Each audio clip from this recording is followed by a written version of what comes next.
Pablo Crenshaw, professional black sports entertainer in the field of professional wrestling, WCW, WWF, NWA.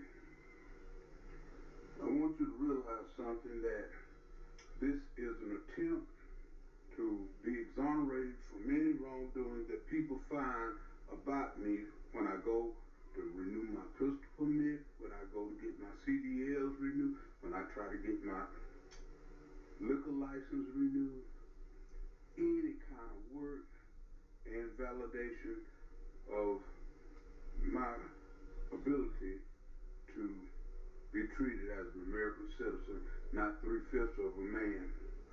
Now, let's start with the fact that this is The Whistleblower. It's a book, digital, video, audio, by me, Willie J. Mitchell, aka Pablo Crenshaw. These are the victims. My two sons, Joshua and Willie Joe Mitchell, especially Willie Joe, and me. We're the victim of inequality, racism, right here. Roswell, Georgia Police Department, Lieutenant Jason Westcott. Please look at these case numbers. And down here, 2010 Georgia Code, Article 3, Title 16 crime against the person, kidnapping, false imprisonment, and related offenses, 16-5-40, kidnapping, false imprisonment. I'm a victim of these acts. My sister is Robin C. Mitchell. This is her affidavit, where she was told not to show up at court on the day of the trial to give testimony that I was in Augusta, Georgia, doing an errand for her. This is my private investigator. They would not give him a copy of the dash cam video. But Scott Harrison, the public defender, did get that dash cam video. This is the judge with the dash cam video from August 2006. The bottom one is a civil case where I was found, well, people were found not guilty because she refused to accuse her after she showed a black female assistant solicitor, Jamie Lynn Mack, the dash cam video, along with a court-appointed attorney named Dennis Murphy. Now, the problem was I knew Dennis Murphy was working with the Roswell police and was not going to protect my rights, and he didn't. Now, to make a long story short, I'm sending this out to the governor of Georgia, Kemp, to the Fulton County Sheriff's Department, to the district attorney. I'm filing criminal charges, but I've also filed an anti-limited notice for $250 million against these judges, the solicitor's office, and the district attorney's office, along with Sandy Spring, Alpharetta, Roswell Police Departments. This is a case for $20 million against Jason Westcott right here in Cobb County for saying I threatened to kill him when it's a lie. The reason they couldn't break me, America, is because I went to Texas A&I University. That's my picture right there. I majored in psychology. Now, these are the case numbers for judges who committed collateral misuse of office. J.R. Mathers,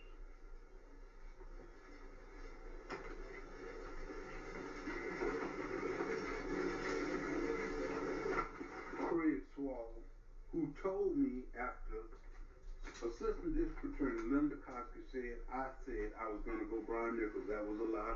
But he looked at me with his eyes wide open like he was saying N-word, you don't deserve a trial. My sister was there. She said, he needs to recuse himself. When I asked him to recuse himself, Linda DeKoski, Paul Howard, and Judge Crenshaw put me in jail for over a month and crippled me for the rest of my life to teach me a lesson because he wasn't going to recuse himself. This evil woman is Myra Dixon. This woman here, Ian Johnson, and Janice Spivey, in April of 2009, assaulted me because I filed a complaint against a Lieutenant Westcott. Followed me home. I got sick. I called 911. Next thing I know, they kicked the door in. I'm naked. He put my hands against the wall with a gun, James Spivey, and told me in my ear that this was a gift from Westcott. She got in between me and the wall, put my BBC in her mouth, and performed oral sex on me. Then he ramboed me in my rectum, calling it a cavity search, which was really just his gay fantasy of being in Brokeback Mountain. My son heard me screaming. He told them to stop hurting his dad. They told him to sit down and shut up. And I begged him to do what they said. Now she's going to take me outside naked. And she's taking me outside naked. That's when I begged her not to. And my son gave him a pair of blue shorts, James Spivey. She said, I'm not putting the shorts on him. I'm taking him outside naked so I can charge him with indecent exposure. She took me outside naked.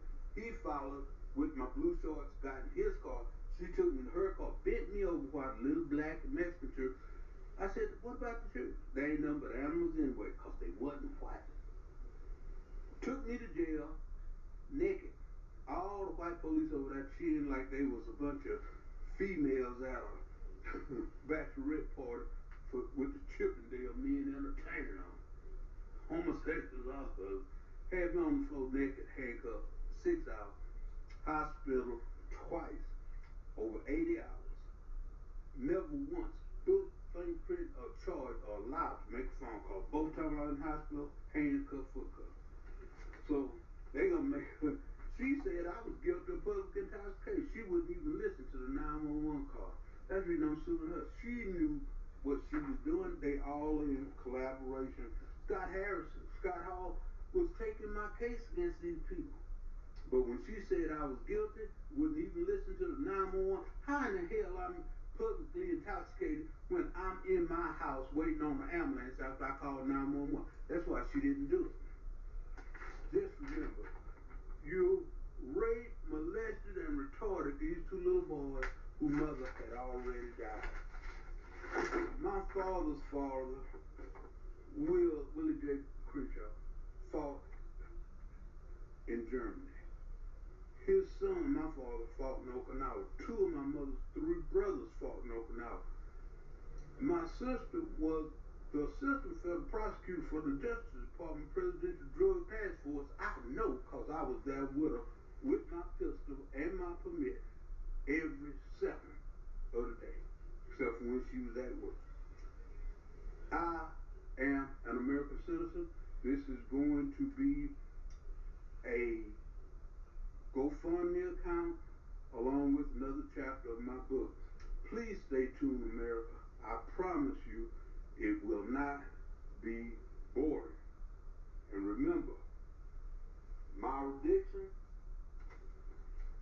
you're working for the new slave masters, the Fulton County judicial system.